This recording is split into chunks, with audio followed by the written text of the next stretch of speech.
Today, we're going to talk about something that's, well, it's deeply complex. We're stepping into the world of Black mental health professionals. These are healers who are tasked with treating the wounds of racial trauma, but very often they're carrying those exact same scars themselves. And as we'll see, it creates this profound paradox, a really delicate dance between incredible joy and a truly heavy, sometimes crushing burden.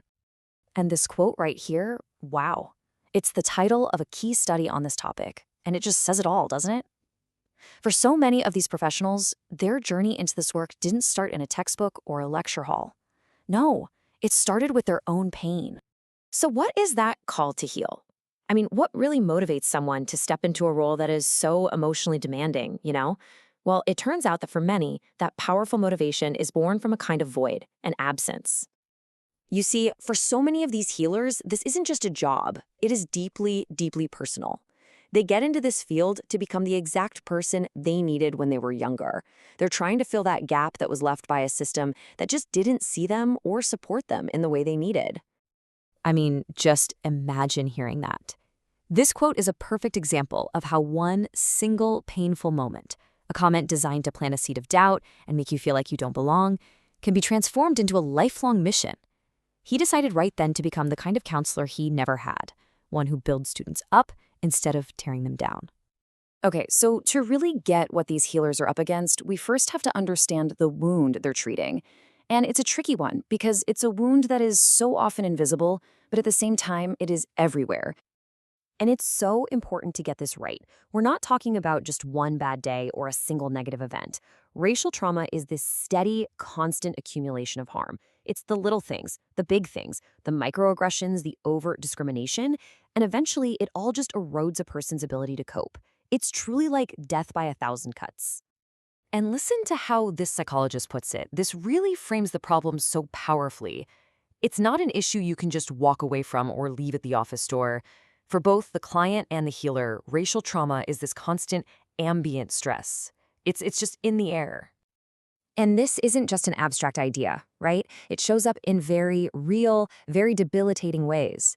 We're talking about everything from being in a constant state of high alert, that's hypervigilance, to a deep sinking sense of hopelessness. It can make you feel emotionally numb or fill you with a sense of blame and shame that isn't yours to carry. It can even cause flashbacks, a lot like what you see with PTSD. And here's a really painful paradox. The very places that are supposed to nurture and educate our kids, our schools, are often where this trauma is inflicted the most.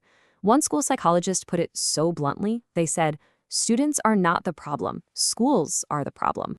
So given this unique, pervasive kind of wound, how on earth do you even begin to heal it? Well, for these Black mental health professionals, the answer often lies in something they have in spades: their own shared, lived experience. They use this incredible toolkit, and it's not something you'd find in a standard textbook. It all starts with radical validation, just affirming that what the client is experiencing is real, which is a powerful antidote to the gaslighting so common around racism. Next, they can act as an embodied witness, which sometimes means sharing a piece of their own story to build a bridge of trust. And finally, they create what's called a home place, a sanctuary, a safe space where you can just be. And that right there, that simple, powerful statement is the foundation for everything. Imagine how that feels, to hear that after a lifetime of being dismissed or told you're overreacting. It is the absolute core of the healing process. But, and this is a huge but, doing this kind of deep, resonant work comes at a cost. Bearing witness to so much pain, especially pain that mirrors your own experiences, takes a profound and heavy toll. I mean, you can just feel the weight in this school counselor's words. It's that feeling of being trapped in a relentless cycle, of being re-traumatized right alongside your clients. The exhaustion isn't just physical. It's this deep, soul-level fatigue that feels, well, unending. And this brings us right to the heart of the paradox we've been talking about. On one hand, this work is a profound calling. It's filled with the absolute joy of watching people heal and this deep sense of honor in serving your community. But on the other hand, it's a crushing burden. It leads to high rates of burnout, secondary trauma, and something called moral injury, which comes from fighting an unjust system day in and day out. And look, this isn't just anecdotal. There's real data here. One study looked at 182 Black mental health professionals and found that they experience significantly high rates of burnout. But here's the part that really got me. They also reported higher rates of racial trauma than the general Black population. Why?